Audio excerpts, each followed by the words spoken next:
Okay, so in regards to it, do you consider yourself a cook, a chef? What do you call yourself? I'm a food prep person. I don't know titles. I'm not good with titles. Chef, people always say chef because of the chef coat. I'm like, I'm just a line cook. I wear this because if you know anything about barbecue and smoking meats, it's going to attach to those clothes. So it's a lot easier to get these dry cleaned than my t-shirts and everything else and the aprons. Right. But I mean, I would say I'm a line cook like the rest of my crew. Like, we're all friends. We all make it work, and I'm nothing special. I just happen to be the owner. Absolutely. I mean, absolutely. You know, I read a long time ago. I forgot the guy's name, but he's a certain type of billionaire, and he had said that the day he was successful was the day he separated the barrier between him as the owner and the lowest person on the totem pole in his business. The day that he separated that filter, that buffer between them two, he said it was the day he became successful. Now, how you kind of categorized yourself as kind of one of the crew, that kind of level of perception, is that something that you've always kind of looked at it when you started this business, or is it something that you've grown to look at it that way? I'm gonna say it's pretty much how I've always been, I guess. I've had a few coworkers like, oh, thanks for the job, thanks for. I was like, why are you thanking me? You're getting paid for doing work. Honest day's work, honest day's pay. I haven't given you anything. Or it's like, oh, you're the top chef.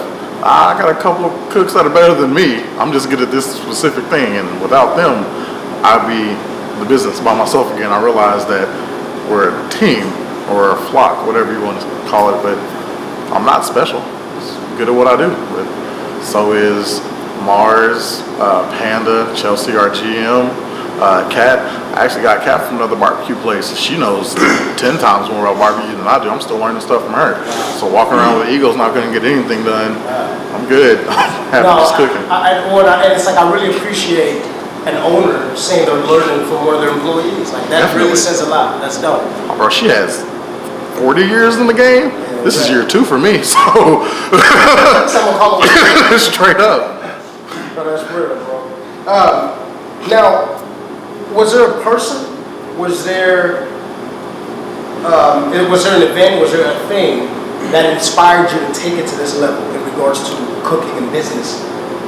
Is there something specific that you can ever recall before you took it on to this level that inspired you to go, okay, look, not only can I do this, but it's possible? Yes, working at my last job. It was in car sales, put it like that. I don't want to throw the company on the bus, but I realized that it was a really big circle jerk. A good friend of mine, I went for a position, and she was letting know that she qualified. She beat out all the people that threw for the position, but the area coach decided to go with someone else because they liked them better. And I was like, whoa, that's how corporations work? Bump this. I'm doing this stuff on my own. So I found out that I don't want to be a part of any machine like that. So as far as the Crow's Nest is concerned, once we start to franchise and grow and everything, I'm going to make sure the right people get in the right positions. It's never a personal thing. It's what's going to be best for the overall company. So it came from something you would, at any other time you would accept as somewhat of a defeat, as a failure. Yeah.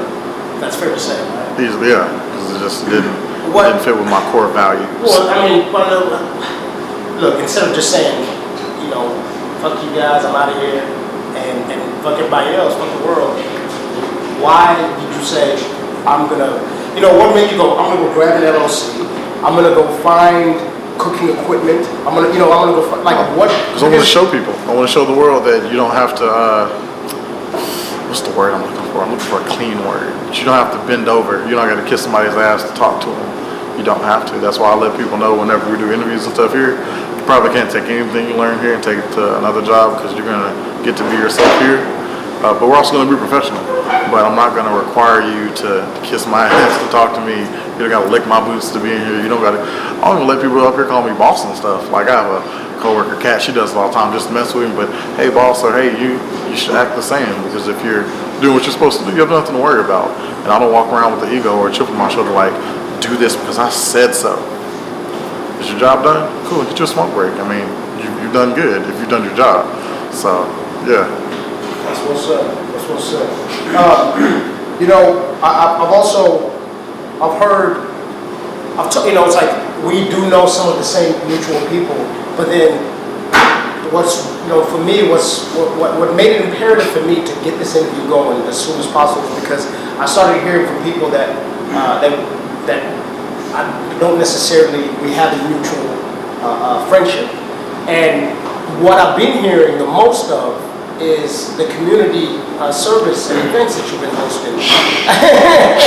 What you talking about? Well, it's like I definitely want to, you know, it's like I don't want to toot your own horn about this, but I definitely want to let the people know about how much work that you're doing out here behind closed doors and behind the scenes. For example, there was a family that was given basically like a Christmas. You know, Lit Christmas. Yeah, Lit Christmas, and I heard you had a lot to do with that too. And Light's a strong word. I appreciate the modesty. I helped. Well, definitely. Well, it's like let people know in regards to like something like that in those efforts where, like I said, where it's not even about the business and about making money. It's about the people. Could you just briefly touch on that event? Just so recent. Yeah, we're talking about Lit Christmas. It was put on by Lifeline, the Lifeline initiative. Jim Conway. Shout out to Conway. Shout out to Conway, definitely. Nicole Fisher. Yeah, he approached me on some hay. I mean, you know Conway, he's a businessman first, so he came at me and was like, this is really great for your brand.